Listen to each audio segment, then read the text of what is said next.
안녕하세요, 뉴스반장입니다. 내란 속의 윤석열의 구속기간에 대한 검찰의 계산이 잘못됐다며 석방을 결정한 쥐기현 판사. 재판을 한 줄 알았더니 알고 보니 개판을 친 건데요. 윤석열의 구속취소 인용은 모두 다 허위조작 사기였습니다. 광복 후 헌정사상 구속기간을 시간으로 계산한 적 없는 대한민국 사법부. 자신이 창조한 법리로 내란 수괴에게 면죄부를 주는 입법판사의 모습을 보여줬는데요. 대한민국 어떤 법에도 존재하지 않는 황당한 셀프 입법으로 내란 수괴를 탈옥시켜준 겁니다. 그런데 더 기가 막힌 사실은 집판사가 과거에 필진으로 참여했던 형사소송법 해설서에는 집판사의 이번 결정과는 전혀 다른 입장이 명시된 걸로 드러났는데요. 이는 이번 구속 취소 인용이 윤석열을 풀어주기 위해 꾸민 대국민 사기극이라고 말해주고 있는 거죠. 지난 2022년 발간된 한국사법행정학회의 주석형사소송법에는 구속기간은 날짜 단위 계산법을 따른다고 적혀 있는데요. 윤석열의 구속기간을 시간 단위로 따져 9시간 45분을 넘긴 걸로 판단한 집판사의 결정과는 전면 배치되는 내용입니다. 실제로 1954년 형사소송법 제정 이후 날짜 단위의 구속기간 계산법은 법원과 검찰이 71년 동안 적용해온 관행이었는데요. 이 형사소송법 해설서는 노태학 대법관이 편집 대표를 맡았고 쥐기현 당시 대법원 재판연구관 등 현직 판사 17명이 모여 집필한 최신판입니다. 구속기간 부분의 경우 쥐기현 판사가 직접 집필하지는 않았지만 공동주석서는 자신이 집필하지 않은 내용도 상호 감수하는 걸로 알려졌는데요. 한겨레에 따르면 쥐기현 판사는 과거에 참여한 법해설서 내용과 왜 다른 판단을 했는지에 대해 그간 구속기간 계산법을 문제 삼는 사람이 없었는데 윤석열 측이 처음으로 문제를 제기했다며 이런 문제가 있었다는 걸 알게 됐고 답을 해줘야 한다는 상황이었다는 황당한 해명을 내놨습니다. 법에도 없는 문제를 제기했다면 정확하게 시간이 아닌 날짜 단위 계산법에 따른다고 설명해주면 끝나는 문제 아닙니까?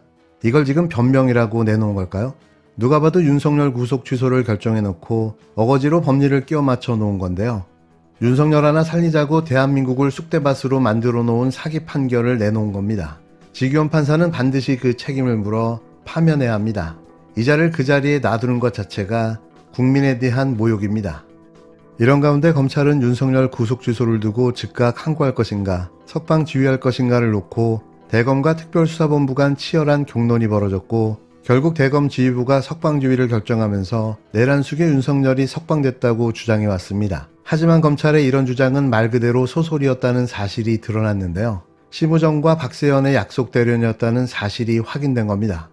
검찰은 법원의 구속기간 계산법에 대해 납득이 어렵다면서도 아무런 불복 절차를 밟지 않고 있는데요. 즉시항고는 위헌 소지가 있어 못한다고 해놓고 또 다른 불복 절차인 보통항고는 즉시항고가 가능해서 못한다는 이상한 논리를 내놨습니다. 법원 구속 취소 결정에 불복할 수 있는 방법은 항고인데요. 검찰이 항고를 하면 고등법원, 재항고를 하면 대법원 판단까지 받아볼 수 있습니다. 항고는 즉시항고와 보통항고 두 가지가 있는데요. 차이점은 법원 구속 취소 결정의 효력이 함께 정지되냐 아니냐입니다. 즉시항고를 하면 구속 취소 효력도 정지되는데요. 윤석열이 계속 구금된 상태에서 상급법원의 판단을 받아볼 수 있었던 거죠. 그런데 검찰은 위헌 소지가 있다며 즉시항고를 하지 않아 윤석열을 풀어줬는데요. 그렇다면 보통 항고라도 했어야 됐습니다. 보통 항고는 법원의 구속 취소 결정 효력을 정지시킬 수 없어 윤석열을 당장 구속 상태로 되돌릴 수는 없는데요. 하지만 상급법원 판단에 따라 다시 구속시킬 수도 있습니다. 그런데 검찰은 보통항고는 즉시항고가 가능해서 안 된다는 논리를 대고 있는데요. 형사소송법 주석서를 보면 구속취소처럼 즉시항고의 대상이 되는 법원 결정에 대해서는 보통항고는 허용되지 않는다는 겁니다. 검찰 논리를 정리하면 이렇습니다.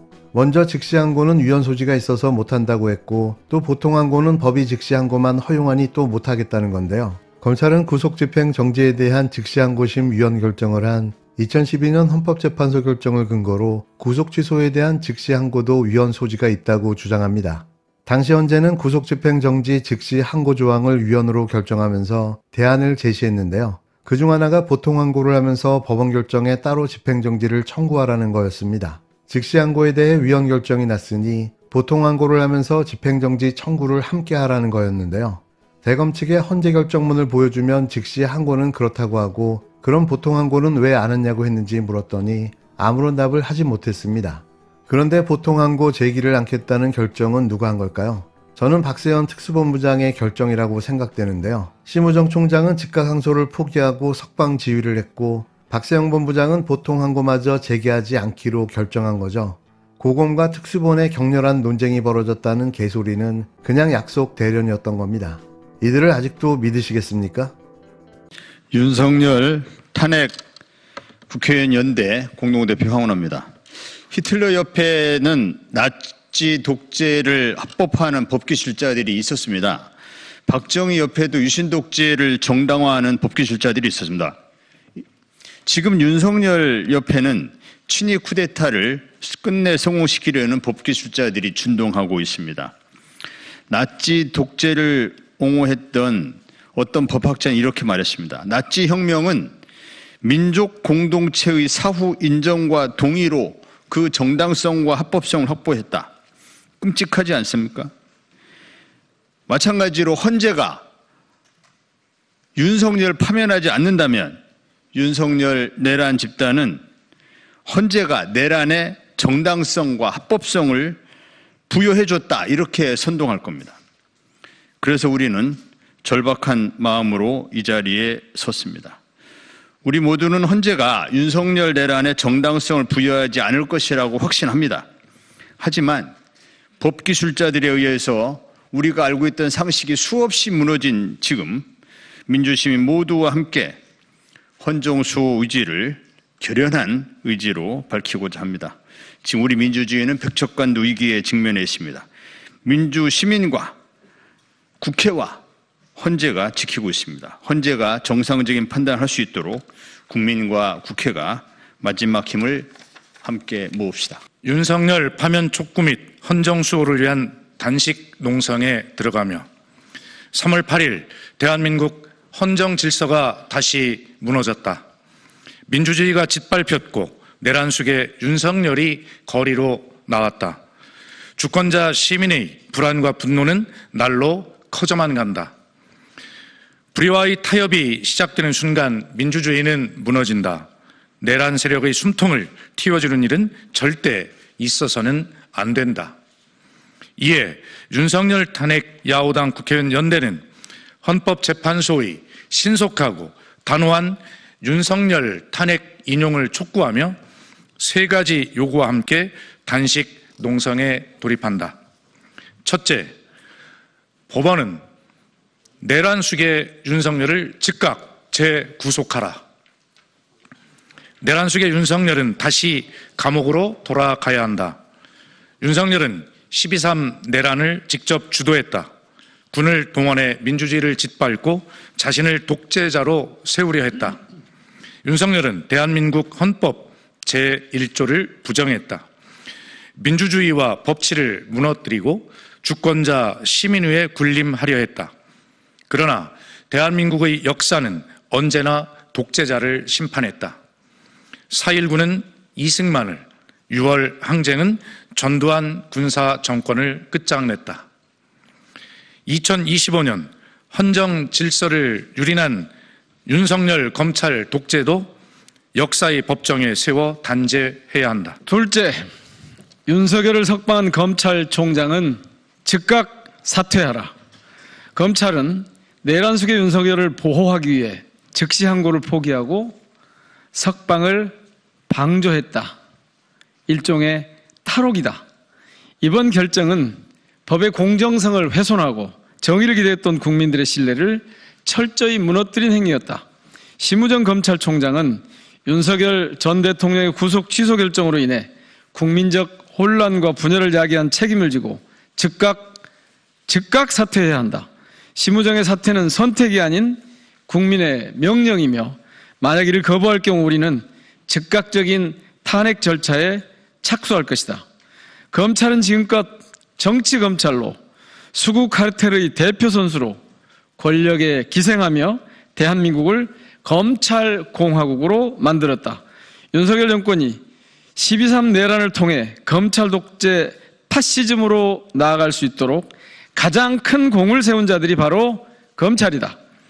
법이 강자에 굴복하는 순간 법치는 죽는다. 검찰의 권한은 오직 주권자 시민을 위한 것이지 내란 주동자를 보호하는 내란 수괴를 막아주는 방패막이 결코 아니다. 끝까지 윤석열을 감싸려 한 검찰총장과 검찰은 주권자 시민의 심판을 받아 마땅하다. 셋째, 윤석열 탄핵을 방해하는 국민의힘은 즉각 해산하라. 국민의힘은 또다시 헌법재판소를 겁박하며 윤석열 탄핵을 무력화하고 있다. 윤석열 탄핵 평의를 원점에서 재검토하라는 그들의 요구는 독재 정권의 민낯을 드러낼 뿐이다. 국민의힘과 친이 구테타 세력은 헌법재판소를 자신들의 정치적 도구로 삼으려 한다. 사법부를 압박하고 민주주의를 조롱하며 내란을 방조하는 세력, 내란 정당 국민의힘이 존속하는 한 대한민국의 민주주의는 온전히 살 수 없다. 개버릇 남 못 준다. 국민의힘은 친일 독재의 뿌리에서 자랐다. 을사년 일제 나라를 팔아먹은 역적들의 잔당이며 5.16 박정희의 민주공화당, 12.12 전두환의 민주정의당, 이름만 바뀌었을 뿐 본질은 변하지 않았다. 썩은 나무는 뿌리채 뽑아야 한다. 국민의힘도 윤석열과 함께 사라져야 한다. 오늘로 12.3 내란이 98일째를 맞았습니다. 이 시점에서 국회의 역할이 어느 때보다 중요합니다. 거리에서 촛불을 들고 분노를 외치는 국민들과 함께 국회의원들도 책임을 다해야 할 것입니다. 적어도 국회가 국민의 아픔과 절박함을 함께 나누는 자세를 보여야 합니다. 그래서 윤석열 탄핵 국회의원들은 오늘부터 윤석열이 파면되는 그날까지 단식을 이어나갈 계획입니다. 이는 국민의 뜻을 대변하는 최소한의 행동으로 윤석열이 파면되는 그날까지 단식을 이어나갈 예정이며 주권자 시민만 바라보며 끝까지 싸우겠습니다. 반드시 헌정 질서를 회복시키고 헌법재판소를 지키겠습니다. 윤석열 탄핵 국회의원연대를 비롯한 야구당은 믿습니다. 80년 5월 강주처럼 87년 6월 항쟁처럼 2025년 3월 11일 오늘 싸움도 주권자 시민이 승리할 것입니다. 대한민국의 모든 권력은 국민으로부터 나옵니다. 반드시 승리합시다. 함께 싸웁시다.